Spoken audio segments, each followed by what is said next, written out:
नमः शिवाय। हर हर महादेव। आप सुन रहे हैं इनक्रेडिबल एपिक्स द्वारा प्रसारित शिव महापुराण कथा। संपूर्ण शिव पुराण को 7 संहिताओं तथा 11 खंडों में बांटा गया है, जिन्हें सामयिक रूप से हमने 13 भागों में विभक्त किया है। फिलहाल शिव पुराण भाग 1 में आप शिव पुराण महात्म्य के 7 अध्याय का श्रवण करेंगे। बाकी कथा आप शिव पुराण के अगले भागों में सुन पाएंगे। तो चलिए आरंभ करते हैं शिव पुराण महात्म्य के पहले अध्याय से। पहला अध्याय, सूत जी द्वारा शिव पुराण की महिमा का वर्णन। श्री शौनक जी ने पूछा, महाज्ञानी सूत जी, आप संपूर्ण सिद्धांतों के ज्ञाता हैं, कृपया मुझसे पुराणों के सार का वर्णन करें। ज्ञान और वैराग्य सहित भक्ति से प्राप्त विवेक की वृद्धि कैसे होती है तथा साधु पुरुष कैसे अपने काम, क्रोध आदि विकारों का निवारण करते हैं। इस कलियुग में सभी जीव आसुरी स्वभाव के हो गए हैं। अतः कृपा करके मुझे ऐसा साधन बताइए जो कल्याणकारी एवं मंगलकारी हो तथा पवित्रता लिए हो। प्रभु, वह ऐसा साधन हो जिससे मनुष्य की शुद्धि हो जाए और उस निर्मल हृदय वाले पुरुष को सदैव के लिए शिव की प्राप्ति हो जाए। श्री सूत जी ने उत्तर दिया, शौनक जी, आप धन्य हैं, क्योंकि आपके मन में पुराण कथा को सुनने के लिए अपार प्रेम व लालसा है। इसलिए मैं तुम्हें परम उत्तम शास्त्र की कथा सुनाता हूँ। वत्स, संपूर्ण सिद्धांत से संपन्न भक्ति को बढ़ाने वाला तथा शिवजी को संतुष्ट करने वाला अमृत के समान दिव्य शास्त्र है शिव पुराण। इसका पूर्व काल में शिवजी ने ही प्रवचन किया था। गुरुदेव व्यास ने सनत कुमार मुनि का उपदेश पाकर आदरपूर्वक इस पुराण की रचना की है। यह पुराण कलियुग में मनुष्यों के हित का परम साधन है। शिव पुराण परम उत्तम शास्त्र है। इस पृथ्वीलोक में सभी मनुष्यों को भगवान शिव के विशाल स्वरूप को समझना चाहिए। इसे पढ़ना एवं सुनना सर्वसाधन है। यह मनोवांछित फलों को देने वाला है। इससे मनुष्य निष्पाप हो जाता है तथा इस लोक में सभी सुखों का उपभोग करके अंत में शिवलोक को प्राप्त करता है। शिव पुराण में 24,000 श्लोक हैं, जिसमें 7 संहिताएं हैं। शिव पुराण परब्रह्म परमात्मा के समान गति प्रदान करने वाला है। मनुष्य को पूरी भक्ति एवं संयम पूर्वक इसे सुनना चाहिए। जो मनुष्य प्रेम पूर्वक नित्य इसको बांझता है या इसका पाठ करता है, वह निसंदेह पुण्यात्मा है। भगवान शिव उस विद्वान पुरुष पर प्रसन्न होकर उसे अपना धाम प्रदान करते हैं। प्रतिदिन आदर पूर्वक शिव पुराण का पूजन करने वाले मनुष्य संसार में संपूर्ण भोगों को भोग कर भगवान शिव के पद को प्राप्त करते हैं। वे सदा सुखी रहते हैं। शिव पुराण में भगवान शिव का सर्वस्व है। इस लोक और परलोक में सुख की प्राप्ति के लिए आदर पूर्वक इसका सेवन करना चाहिए। यह निर्मल शिव पुराण धर्म, अर्थ, काम और मोक्ष रूप चारों पुरुषार्थों को देने वाला है। अतः सदा प्रेम पूर्वक इसे सुनना एवं पढ़ना चाहिए। दूसरा अध्याय, देवराज को शिवलोक की प्राप्ति, चंचुला का संसार से वैराग्य। श्री शौनक जी ने कहा, आप धन्य हैं सूत जी, आप परमार्थ तत्व के ज्ञाता हैं। आपने हम पर कृपा करके हमें यह अद्भुत और दिव्य कथा सुनाई है। भूतल पर इस कथा के समान कल्याण का और कोई साधन नहीं है। आपकी कृपा से यह बात हमने समझ ली है। सूत जी, इस कथा के द्वारा कौन से पापी शुद्ध होते हैं, उन्हें कृपा पूर्वक बताकर इस जगत को कृतार्थ कीजिए। सूत जी बोले, मुने, जो मनुष्य पाप, दुराचार तथा कामक्रोध, मद, लोभ में निरंतर डूबे रहते हैं, वे भी शिव पुराण पढ़ने अथवा सुनने से शुद्ध हो जाते हैं तथा उनके पापों का पूर्णतया नाश हो जाता है। इस विषय में मैं तुम्हें एक कथा सुनाता हूँ। देवराज ब्राह्मण की कथा। बहुत पहले की बात है कि रातों के नगर में देवराज नाम का एक ब्राह्मण रहता था। वह ज्ञान में दुर्बल, गरीब, रस बेचने वाला तथा वैदिक धर्म से विमुख था। वह स्नान संध्या नहीं करता था तथा उसमें वैश्यवृत्ति बढ़ती ही जा रही थी। वह भक्तों को ठगता था। उसने अनेक मनुष्यों को मारकर उन सबका धन हड़प लिया था। उस पापी ने थोड़ा सा भी धन धर्म के काम में नहीं लगाया था। वह वेश्यागामी तथा आचार भ्रष्ट था। एक दिन वह घूमता हुआ दैवयोग से प्रतिष्ठानपुर झूसी प्रयाग जा पहुंचा। वहां उसने एक शिवालय देखा जहां बहुत से साधु महात्मा एकत्र हुए थे। देवराज वहीं ठहर गया। वहां रात में उसे ज्वर आ गया और उसे बड़ी पीड़ा होने लगी। वहीं पर एक ब्राह्मण देवता शिव पुराण की कथा सुना रहे थे। ज्वर में पड़ा देवराज भी ब्राह्मण के मुख से शिव कथा को निरंतर सुनता रहता था। एक मास बाद देवराज ज्वर से पीड़ित अवस्था में चल बसा। यमराज के दूत उसे बांधकर यमपुरी ले गए। तभी वहां शिवलोक से भगवान शिव के पार्षदगण आ गए। वे कर्पूर के समान उज्ज्वल थे। उनके हाथ में त्रिशूल, संपूर्ण शरीर पर भस्म और गले में रुद्राक्ष की माला उनके शरीर की शोभा बढ़ा रही थी। उन्होंने यमराज के दूतों को मारपीट कर देवराज को यमदूतों के चंगुल से छुड़ा लिया और वे उसे अपने अद्भुत विमान में बिठाकर जब कैलाश पर्वत पर ले जाने लगे तो यमपुरी में कोलाहल मच गया, जिसे सुनकर यमराज अपने भवन से बाहर आए। साक्षात रुद्रों के समान प्रतीत होने वाले इन दूतों का धर्मराज ने विधिपूर्वक पूजन कर ज्ञान दृष्टि से सारा मामला जान लिया। उन्होंने भय के कारण भगवान शिव के दूतों से कोई बात नहीं पूछी। तत्पश्चात शिवदूत देवराज को लेकर कैलाश चले गए और वहां पहुंचकर उन्होंने ब्राह्मण को करुणावतार भगवान शिव के हाथों में सौंप दिया। शौनक जी ने कहा, महाभाग सूत जी, आप सर्वज्ञ हैं। आपके कृपा प्रसाद से मैं कृतार्थ हुआ। इस इतिहास को सुनकर मेरा मन आनंदित हो गया है। आता भगवान शिव में प्रेम बढ़ाने वाली दूसरी कथा भी कहिए। तीसरा अध्याय, बिंदु ब्राह्मण की कथा। श्री सूत जी बोले, शौनक सुनो, मैं तुम्हारे सामने एक अन्य गोपनीय कथा का वर्णन करूंगा, क्योंकि तुम शिव भक्तों में अग्रगण्य व वेदवेत्ताओं में श्रेष्ठ हो।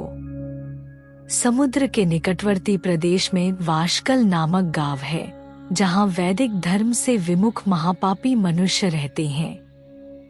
वे सभी दुष्ट हैं एवं उनका मन दूषित विषय भोगों में ही लगा रहता है।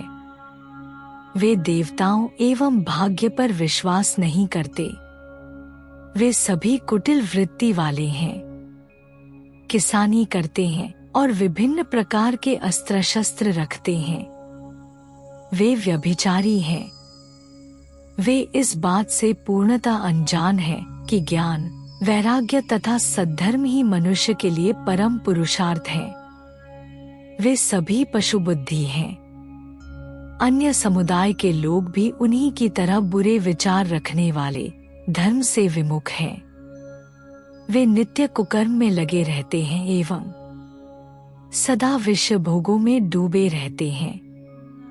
वहां की स्त्रियां भी बुरे स्वभाव की, स्वेच्छाचारिणी, पाप में डूबी, कुटिल सोच वाली और व्यभिचारिणी हैं। वे सभी सद्व्यवहार तथा सदाचार से सर्वथा शून्य हैं। वहां सिर्फ दुष्टों का निवास है। वाशकल नामक गांव में बिंदुग नाम का एक ब्राह्मण रहता था। वह अधर्मी, दुरात्मा एवं महापापी था। उसकी स्त्री बहुत सुंदर थी। उसका नाम चंचुला था। वह सदा उत्तम धर्म का पालन करती थी, परंतु बिंदुक वेश्यागामी था। इस तरह कुकर्म करते हुए बहुत समय व्यतीत हो गया। उसकी स्त्री काम से पीड़ित होने पर भी स्वधर्मनाश के भय से क्लेश सहकर भी काफी समय तक धर्म भ्रष्ट नहीं हुई, परंतु आगे चलकर वह भी अपने दुराचारी पति के आचरण से प्रभावित होकर दुराचारिणी और अपने धर्म से विमुख हो गई। इस तरह दुराचार में डूबे हुए उन पति पत्नी का बहुत सा समय व्यर्थ बीत गया। वेश्यागामी दूषित बुद्धि वाला वह दुष्ट ब्राह्मण बिंदुक समयानुसार मृत्यु को प्राप्त हो नरक में चला गया। बहुत दिनों तक नरक के दुखों को भोगकर वह मूढ़ बुद्धि पापी विंध्य पर्वत पर भयंकर पिशाच हुआ। इधर उस दुराचारी बिंदुक के मर जाने पर वह चंचुला नामक स्त्री बहुत समय तक पुत्रों के साथ अपने घर में रहती रही। पति की मृत्यु के बाद वह भी अपने धर्म से गिरकर पर पुरुषों का संग करने लगी थी। सतियां विपत्ति में भी अपने धर्म का पालन करना नहीं छोड़ती। यही तो तप है। तप कठिन तो होता है, लेकिन इसका फल मीठा होता है। विषय इस सत्य को नहीं जानता, इसीलिए वह विषयों के विषफल का स्वाद लेते हुए भोग करता है। एक दिन दैवयोग से किसी पुण्य पर्व के आने पर वह अपने भाई बंधुओं के साथ गोकर्ण क्षेत्र में गई। उसने तीर्थ के जल में स्नान किया एवं बंधुजनों के साथ यत्र तत्र घूमने लगी। घूमते घूमते वह एक देव मंदिर में गई। वहां उसने एक ब्राह्मण के मुख से भगवान शिव की परम पवित्र एवं मंगलकारी कथा सुनी। कथावाचक ब्राह्मण कह रहे थे कि जो स्त्रियां व्यभिचार करती हैं, वे मरने के बाद जब यमलोक जाती हैं, तब यमराज के दूत उन्हें तरह तरह से यंत्रणा देते हैं। वे उसके कामांगों को तप्त लौह दंडों से दागते हैं। तप्त लौह के पुरुष से उसका संसर्ग कराते हैं। ये सारे दंड इतनी वेदना देने वाले होते हैं कि जीव पुकार पुकार कर कहता है कि अब वह ऐसा नहीं करेगा, लेकिन यमदूत उसे छोड़ते नहीं। कर्मों का फल तो सभी को भोगना पड़ता है। देव, ऋषि, मनुष्य सभी इससे बंधे हुए हैं। ब्राह्मण के मुख से यह वैराग्य बढ़ाने वाली कथा सुनकर चंचुला भय से व्याकुल हो गई। कथा समाप्त होने पर सभी लोग वहां से चले गए। तब कथा बांचने वाले ब्राह्मण देवता से चंचुला ने कहा, हे ब्राह्मण, धर्म को न जानने के कारण मेरे द्वारा बहुत बड़ा दुराचार हुआ है। स्वामी, मेरे ऊपर कृपा कर मेरा उद्धार कीजिए। आपके प्रवचन को सुनकर मुझे इस संसार से वैराग्य हो गया है। मुझ मूढ़ चित्त वाली पापिनी को धिक्कार है। मैं निंदा के योग्य हूँ। मैं बुरे विषयों में फंसकर अपने धर्म से विमुख हो गई थी। कौन मुझ जैसी कुमार्ग में मन लगाने वाली पापिनी का साथ देगा? जब यमदूत मेरे गले में फंदा डालकर मुझे बांधकर ले जाएंगे और नरक में मेरे शरीर के टुकड़े करेंगे, तब मैं कैसे उन महायातनाओं को सहन कर पाऊंगी? मैं सब प्रकार से नष्ट हो गई हूँ, क्योंकि अभी तक मैं हर तरह से पाप में डूबी रही हूँ। हे ब्राह्मण, आप मेरे गुरु हैं, आप 4 माता पिता हैं। मैं आपकी शरण में आई हूँ। मुझ अबला का अब आप ही उद्धारिए। सूत जी कहते हैं, शौनक, इस प्रकार विलाप करती हुई चंचुला ब्राह्मण देवता के चरणों में गिर पड़ी। तब ब्राह्मण ने उसे कृपापूर्वक उठाया। 4था अध्याय। चंचुला की शिव कथा सुनने में रुचि और शिवलोक गमन। ब्राह्मण बोले, नारी, तुम सौभाग्यशाली हो जो भगवान शंकर की कृपा से तुमने वैराग्यपूर्ण शिव पुराण की कथा सुनकर समय से अपनी गलती का एहसास कर लिया है। तुम डरो मत और भगवान शिव की शरण में जाओ। उनकी परम कृपा से तुम्हारे सभी पाप नष्ट हो जाएंगे। मैं तुम्हें भगवान शिव की कथा सहित वह मार्ग बताऊंगा जिसके द्वारा तुम्हें सुख देने वाली उत्तम गति प्राप्त होगी। शिव कथा सुनने से तुम्हारी बुद्धि शुद्ध हो गई है और तुम्हें पश्चाताप हुआ है तथा मन में वैराग्य उत्पन्न हुआ है। पश्चाताप ही पाप करने वाले पापियों के लिए सबसे बड़ा प्रायश्चित है। पश्चाताप ही पापों का शोधक है। इससे ही पापों की शुद्धि होती है। सत्पुरुषों के अनुसार पापों की शुद्धि के लिए प्रायश्चित पश्चाताप से ही संपन्न होता है। जो मनुष्य अपने कुकर्म के लिए पश्चाताप नहीं करता वह उत्तम गति प्राप्त नहीं करता, परंतु जिसे अपने कुकृत्य पर हार्दिक पश्चाताप होता है वह अवश्य उत्तम गति का भागीदार होता है। इसमें कोई शक नहीं है। शिव पुराण की कथा सुनने से चित्त की शुद्धि एवं मन निर्मल हो जाता है। शुद्ध चित्त में ही भगवान शिव व पार्वती का वास होता है। वह शुद्धात्मा पुरुष सदाशिव के पद को प्राप्त होता है। इस कथा का श्रवण सभी मनुष्यों के लिए कल्याणकारी है, अतः इसकी आराधना व सेवा करनी चाहिए। यह कथा भवबंधन रूपी रोग का नाश करने वाली है। भगवान शिव की कथा सुनकर हृदय में उसका मनन करना चाहिए। इससे चित्त की शुद्धि होती है। चित्त शुद्धि होने से ज्ञान और वैराग्य के साथ महेश्वर की भक्ति निश्चय ही प्रकट होती है तथा उनके अनुग्रह से दिव्य मुक्ति प्राप्त होती है। जो मनुष्य माया के प्रति आसक्त है वह इस संसार बंधन से मुक्त नहीं हो पाता। पुराण कथा को सुनने के लिए मेरे मन में बड़ी श्रद्धा हो रही है। कृपया आप मुझे उसे सुनाइए। सूत जी कहते हैं, शिव पुराण की कथा सुनने की इच्छा मन में लिए हुए चंचुला उन ब्राह्मण देवता की सेवा में वहीं रहने लगी। उस गोकर्ण नामक महाशक क्षेत्र में उन ब्राह्मण देवता के मुख से चंचुला शिव पुराण की भक्ति, ज्ञान और वैराग्य बढ़ाने वाली और मुक्ति देने वाली परम उत्तम कथा सुनकर कृतार्थ हुई। उसका चित्त शुद्ध हो गया। वह अपने हृदय में शिव के सगुण रूप का चिंतन करने लगी। वह सदैव शिव के सच्चिदानंदमय स्वरूप का स्मरण करती थी। तत्पश्चात अपना समय पूर्ण होने पर चंचुला ने बिना किसी कष्ट के अपना शरीर त्याग दिया। उसे लेने के लिए एक दिव्य विमान वहां पहुंचा। यह विमान शोभा साधनों से सजा था एवं शिव गणों से सुशोभित था। चंचुला विमान से शिवपुरी पहुंची। उसके सारे पाप धुल गए। वह दिव्यांगना हो गई। वह गौरांगी देवी मस्तक पर अर्धचंद्र का मुकुट व अन्य दिव्य आभूषण पहने शिवपुरी पहुंची। वहां उसने सनातन देवता त्रिनेत्रधारी महादेव शिव को देखा। सभी देवता उनकी सेवा में भक्तिभाव से उपस्थित थे। उनकी अंग कांति करोड़ों सूर्यों के समान प्रकाशित हो रही थी। 5 मुख और हर मुख में 3-3 नेत्र थे। मस्तक पर अर्धचंद्राकार मुकुट शोभायमान हो रहा था।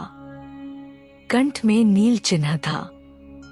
उनके साथ में देवी गौरी विराजमान थी, जो विद्युत पुंज के समान प्रकाशित हो रही थी। महादेव जी की कांति कपूर के समान गौर थी।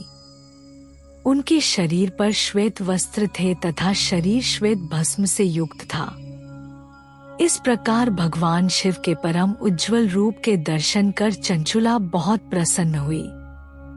उसने भगवान को बारंबार प्रणाम किया और हाथ जोड़कर प्रेम, आनंद और संतोष से युक्त हो विनीत भाव से खड़ी हो गई।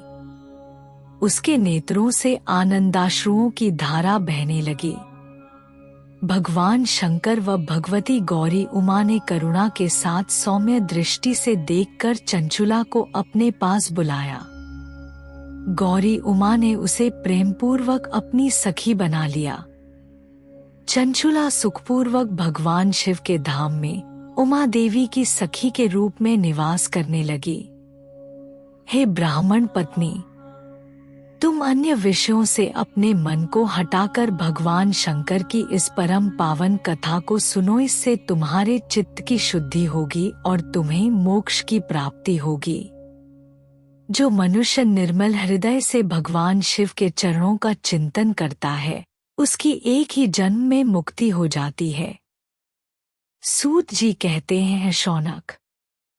यह कहकर वे ब्राह्मण चुप हो गए। उनका हृदय करुणा से भर गया। वे ध्यान में मग्न हो गए। ब्राह्मण का उक्त उपदेश सुनकर चंचुला के नेत्रों में आनंद के आंसू छलक आए। वह हर्ष भरे हृदय से ब्राह्मण देवता के चरणों में गिर गई और हाथ जोड़कर बोली, मैं कृतार्थ हो गई। हे ब्राह्मण, शिव भक्तों में श्रेष्ठ स्वामिन, आप धन्य हैं। आप परमार्थदर्शी हैं और सदा परोपकार में लगे रहते हैं। साधो, मैं नरक के समुद्र में गिर रही हूँ। कृपा कर मेरा उद्धार कीजिए।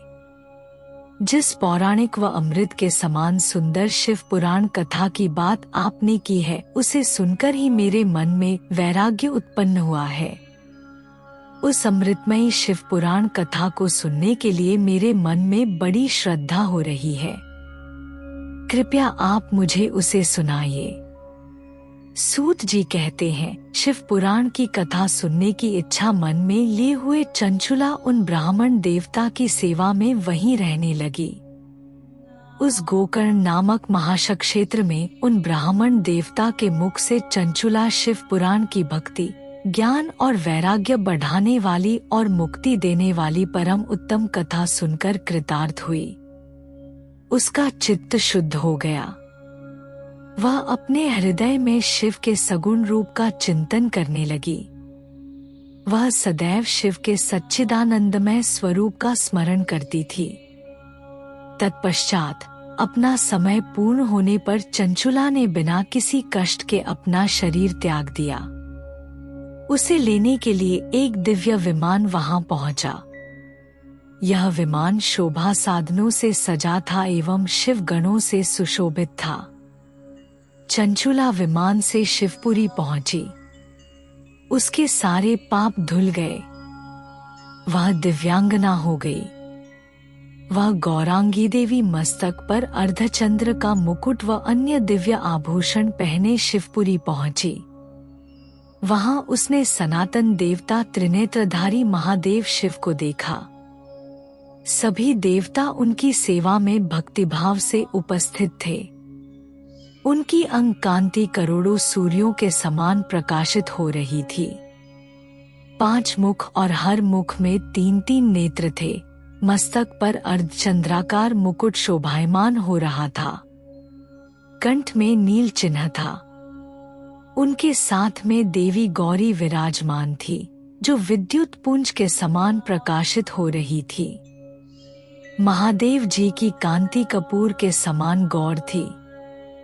उनके शरीर पर श्वेत वस्त्र थे तथा शरीर श्वेत भस्म से युक्त था। इस प्रकार भगवान शिव के परम उज्जवल रूप के दर्शन कर चंचुला बहुत प्रसन्न हुई। उसने भगवान को बारंबार प्रणाम किया और हाथ जोड़कर प्रेम, आनंद और संतोष से युक्त हो विनीत भाव से खड़ी हो गई। उसके नेत्रों से आनंदाश्रुओं की धारा बहने लगी। भगवान शंकर व भगवती गौरी उमा ने करुणा के साथ सौम्य दृष्टि से देखकर चंचुला को अपने पास बुलाया। गौरी उमा ने उसे प्रेमपूर्वक अपनी सखी बना लिया। चंचुला सुखपूर्वक भगवान शिव के धाम में उमा देवी की सखी के रूप में निवास करने लगी। 5वां अध्याय, बिंदुक का पिशाच योनि से उद्धार। सूत जी बोले, शौनक, एक दिन चंचुला आनंद में मग्न उमा देवी के पास गई और दोनों हाथ जोड़कर उनकी स्तुति करने लगी। चंचुला बोली, हे गिरिराज नंदिनी, स्कंदमाता उमा, आप सभी मनुष्यों एवं देवताओं द्वारा पूज्य तथा समस्त सुखों को देने वाली हैं। आप शंभुप्रिया हैं। आप ही सगुणा और निर्गुणा हैं। हे सच्चिदानंद स्वरूपिणी, आप ही प्रकृति की पोषक हैं।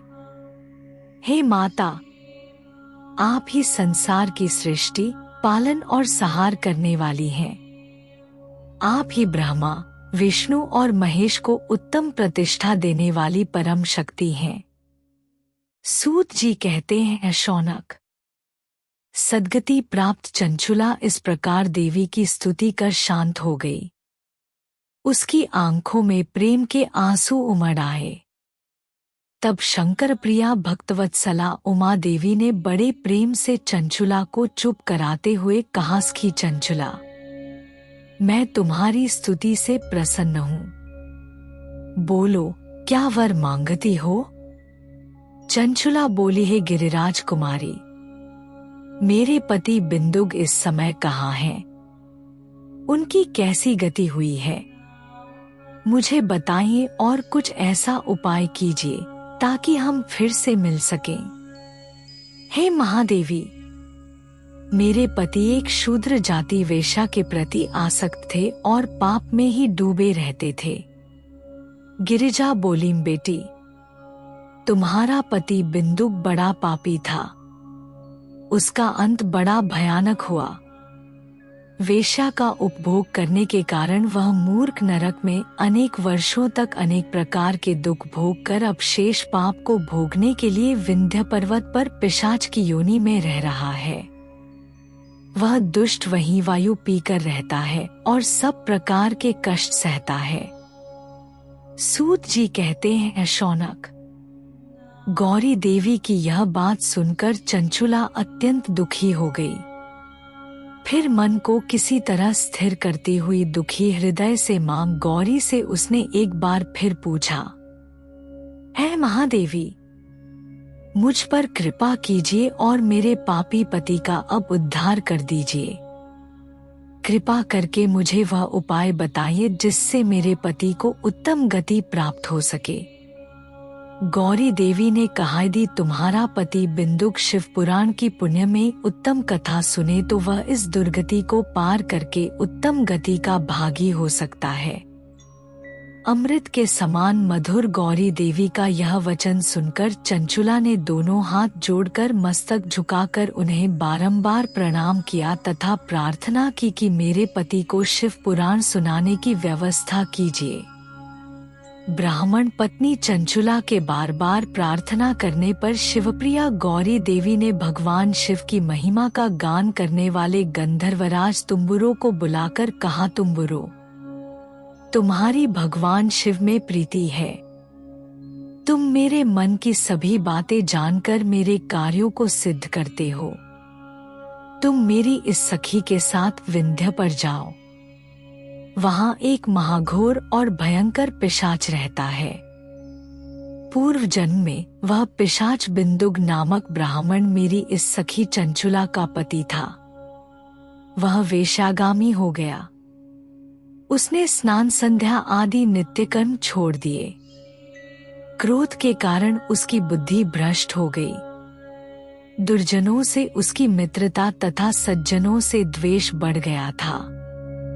वह अस्त्र शस्त्र से हिंसा करता, लोगों को सताता और उनके घरों में आग लगा देता था।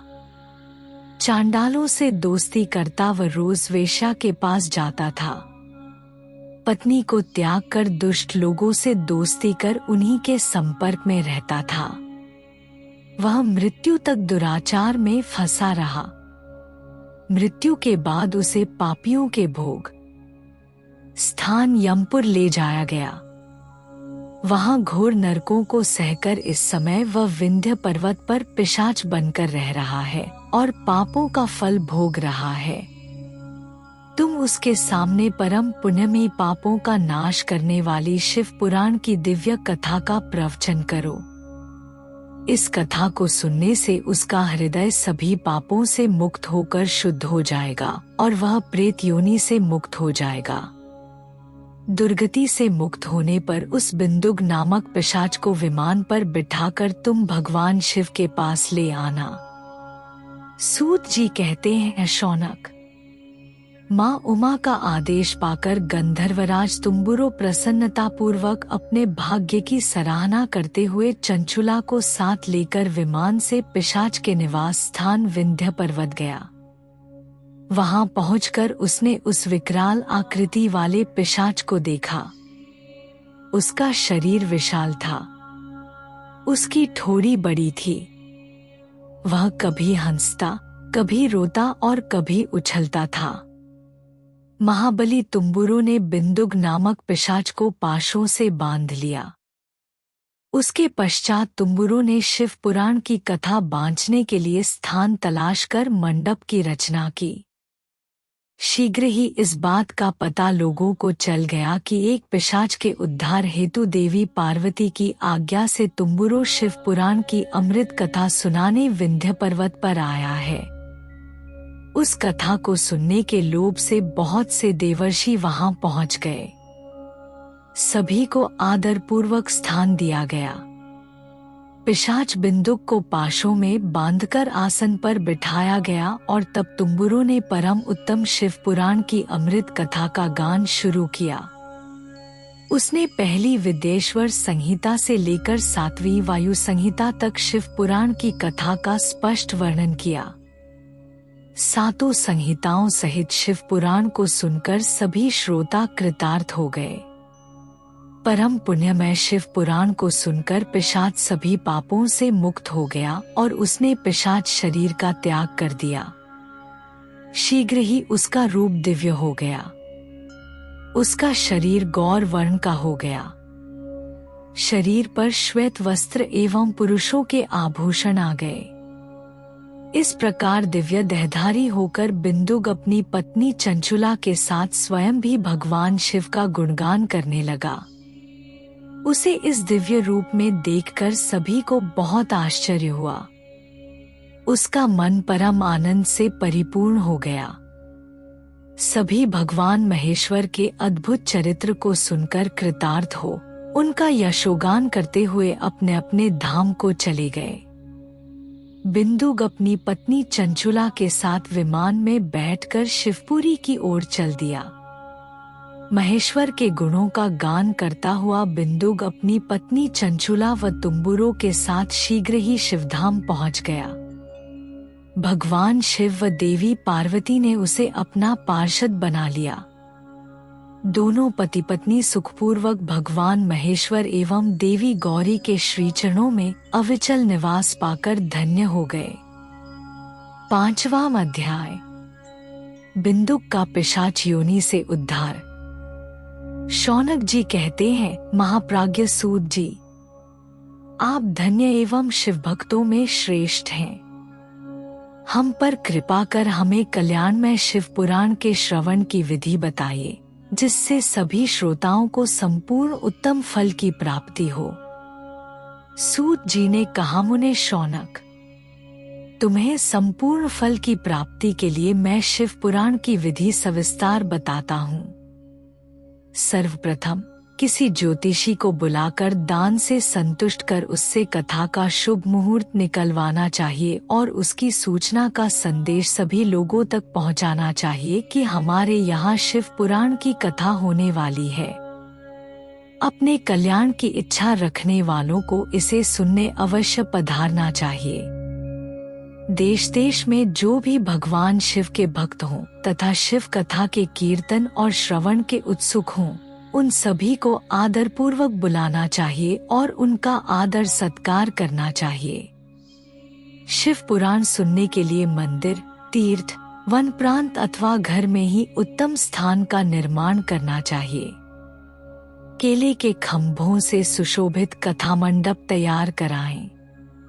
उसे सब और फल पुष्प, सुंदर चंदोवे से अलंकृत करना चाहिए। चारों कोनों पर ध्वज लगाकर उसे विभिन्न सामग्री से सुशोभित करें। भगवान शंकर के लिए भक्तिपूर्वक दिव्य आसन का निर्माण करना चाहिए तथा कथा वाचक के लिए भी दिव्य आसन का निर्माण करना चाहिए। नियम पूर्वक कथा सुनने वालों के लिए भी सुयोग्य आसन की व्यवस्था करें तथा अन्य लोगों के बैठने की भी व्यवस्था करें। कथा बांचने वाले विद्वान के प्रति कभी बुरी भावना न रखें। संसार में जन्म तथा गुणों के कारण बहुत से गुरु होते हैं, परंतु उन सब में पुराणों का ज्ञाता परम गुरु माना जाता है। पुराणवेत्ता पवित्र, शांत, साधु, ईर्ष्या पर विजय प्राप्त करने वाला और दयालु होना चाहिए। ऐसे गुणी मनुष्य को इस पुण्यमयी कथा को बांचना चाहिए। सूर्योदय से 3:30 पहर तक इसे बांचने का उपयुक्त समय है। मध्याह्न काल में 2 घड़ी तक कथा बंद रखनी चाहिए ताकि लोग मलमूत्र का त्याग कर सकें। जिस दिन से कथा शुरू हो रही है उससे 1 दिन पहले व्रत ग्रहण करें। कथा के दिनों में प्रातःकाल का नित्य कर्म संक्षेप में कर लेना चाहिए। वक्ता के पास उसकी सहायता हेतु एक विद्वान व्यक्ति को बैठाना चाहिए जो कि सब प्रकार के संशयों को दूर कर लोगों को समझाने में कुशल हो। कथा में आने वाले विघ्नों को दूर करने के लिए सर्वप्रथम गणेश जी का पूजन करना चाहिए। भगवान शिव व शिव पुराण की भक्तिभाव से पूजा करें। तत्पश्चात श्रोता तन्मन से शुद्ध होकर आदरपूर्वक शिव पुराण की कथा सुने। जो वक्ता और श्रोता अनेक प्रकार के कर्मों से भटक रहे हों, काम आदि इच्छा विकारों से युक्त हों, वे पुण्य के भागी नहीं हो सकते। जो मनुष्य अपनी सभी चिंताओं को भूलकर कथा में मन लगाते हैं, उन शुद्ध बुद्धि मनुष्यों को उत्तम फल की प्राप्ति होती है। 7वां अध्याय, श्रोताओं द्वारा पालन किए जाने वाले नियम। सूत जी बोले, शौनक, शिव पुराण सुनने का व्रत लेने वाले पुरुषों के लिए जो नियम है उन्हें भक्तिपूर्वक सुनो। शिव पुराण की पुण्यमयी कथा नियम पूर्वक सुनने से बिना किसी विघ्न बाधा के उत्तम फल की प्राप्ति होती है। दीक्षा रहित मनुष्य को कथा सुनने का अधिकार नहीं है। अतः पहले वक्ता से दीक्षा ग्रहण करनी चाहिए। नियम पूर्वक कथा सुनने वाले मनुष्य को ब्रह्मचर्य का अच्छी तरह से पालन करना चाहिए। उसे भूमि पर सोना चाहिए, पत्तल में खाना चाहिए तथा कथा समाप्त होने पर ही अन्न ग्रहण करना चाहिए। समर्थ मनुष्य को शुद्ध भाव से शिव पुराण की कथा की समाप्ति तक उपवास रखना चाहिए और एक ही बार भोजन करना चाहिए। गरिष्ठ अन्न, दाल, जला अन्न, सेम, मसूर तथा बासी अन्न नहीं खाना चाहिए। जिसने कथा का व्रत ले रखा हो उसे प्याज, लहसुन, हींग, गाजर, मादक वस्तु तथा आमिष कही जाने वाली वस्तुओं को त्याग देना चाहिए। ऐसा मनुष्य प्रतिदिन सत्य, शौच, दया, मौन, सरलता, विनय तथा हार्दिक उदारता आदि सद्गुणों को अपनाए तथा साधु संतों की निंदा का त्याग कर नियम पूर्वक कथा सुने। सकाम मनुष्य इस कथा के प्रभाव से अपनी अभीष्ट कामना प्राप्त करता है और निष्काम मोक्ष प्राप्त करता है। सभी स्त्री पुरुषों को विधि विधान से शिव पुराण की उत्तम कथा को सुनना चाहिए। महर्षि, शिव पुराण की समाप्ति पर श्रोताओं को भक्तिपूर्वक भगवान शिव की पूजा की तरह पुराण पुस्तक की पूजा भी करनी चाहिए तथा इसके पश्चात विधिपूर्वक वक्ता का भी पूजन करना चाहिए। पुस्तक को रखने के लिए नया और सुंदर बस्ता बनाएं। पुस्तक व वक्ता की पूजा के उपरांत वक्ता की सहायता हेतु बुलाए गए पंडित का भी सत्कार करना चाहिए। कथा में पधारे अन्य ब्राह्मणों को भी अन्नधन का दान दे। गीत, वाद्य और नृत्य से उत्सव को महान बनाएं। विरक्त मनुष्य को कथा समाप्ति पर गीता का पाठ करना चाहिए तथा गृहस्थ को श्रवण कर्म की शांति हेतु होम करना चाहिए। होम रुद्र संहिता के श्लोकों द्वारा अथवा गायत्री मंत्र के द्वारा करें। यदि हवन करने में असमर्थ हो तो भक्तिपूर्वक शिव सहस्रनाम का पाठ करें। कथाश्रवण संबंधी व्रत की पूर्णता के लिए शहद से बनी खीर का भोजन 11 ब्राह्मणों को कराकर उन्हें दक्षिणा दें। समृद्ध मनुष्य 3 तोले सोने का एक सुंदर सिंहासन बनाए और उसके ऊपर लिखी अथवा लिखाई हुई शिव पुराण की लिखी पोथी विधिपूर्वक स्थापित करें तथा पूजा करके दक्षिणा चढ़ाएं।